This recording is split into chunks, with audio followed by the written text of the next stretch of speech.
Meanwhile, Turkish parliament speaker has warned Israel not to harm the 3 Turkish members of parliament detained during an interception of the Gaza aid flotilla. He has said, and I quote, "If a hair is harmed on our friends, you will be held to account before the world and the public." The MPs were detained when Israeli forces stopped the flotilla in international waters. Listen in to what Turkey has had to say. Denizin sularında seyir sefer halindeyken gemilere müdahale ediyorlar. Bu sabah da müdahale ettiler. Bu gemilerden birisinde de Türkiye Büyük Millet Meclisimizin üyesi olan 3 değerli arkadaşımız, 3 kahraman arkadaşımız var. Onları da alıkoydular. Onlara da gözaltı uygulaması yaptılar. Buradan açıkça uyarıyorum. Türkiye Büyük Millet Meclisi üyesi olan bu arkadaşlarımızın kılına zarar gelirse hesabını kamuoyu önünde, dünya kamuoyunda verecek olan sizlersiniz. Bu arkadaşlarımızın en kısa zamanda ülkemize getirilmesi için çalışmalar başlatılmıştır. Meanwhile, a protest was held in Istanbul in response, with demonstrators waving Turkish and Palestinian flags and chanting anti-Israel and anti-US slogans. The Freedom Flotilla coalition, a pro-Palestinian network, organized the mission to break Israel's blockade of Gaza and deliver humanitarian aid. This is the second such interception by Israel in a week. Last week, Israel had detained over 450 activists in a similar mission. Video footage from the Conscience vessel showed Israeli forces approaching to board.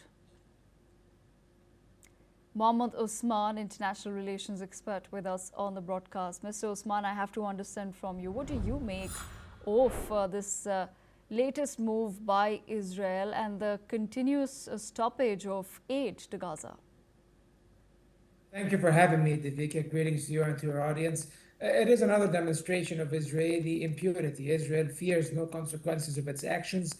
So on and again, whenever a flotilla or a boat or a vessel is on its way to the Gaza Strip in an attempt to break the siege and give much needed humanitarian aid to the beleaguered, war-torn and war-struck population of the Gaza Strip, the Israelis shamelessly violate international law by intercepting these vessels in international waters, not even in Israeli territorial waters or in the territorial waters of the occupied Gaza Strip, which is part of the state of Palestine, which is recognized by over 159 countries around the world. They intercept them in territorial waters, arbitrarily incarcerate and arrest the activists and humanitarian workers on board, and take them to Israeli prisons, and eventually they deport them back to their countries. And it even has been reported that the Sumud flotilla, which was intercepted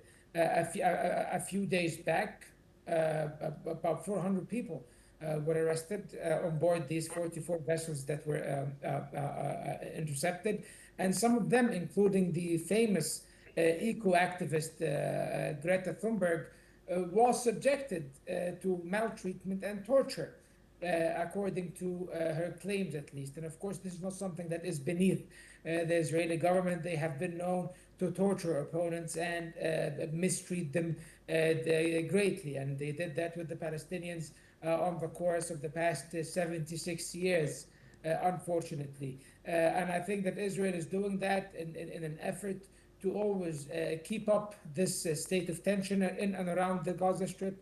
As we all know, peace talks are ongoing here in Egypt and the Egyptian coastal city of Sharm el-Sheikh in order to find a mechanism by which the Trump plan can be implemented so that a ceasefire can be reached, a hostage exchange deal, and a definitive end to this war of carnage and genocide. However, the Israelis will always do anything to complicate these negotiations, and definitely intercepting a civilian vessel in the midst of international waters and arresting the people on board or attacking it definitely does complicate talks to reach a ceasefire and a settlement.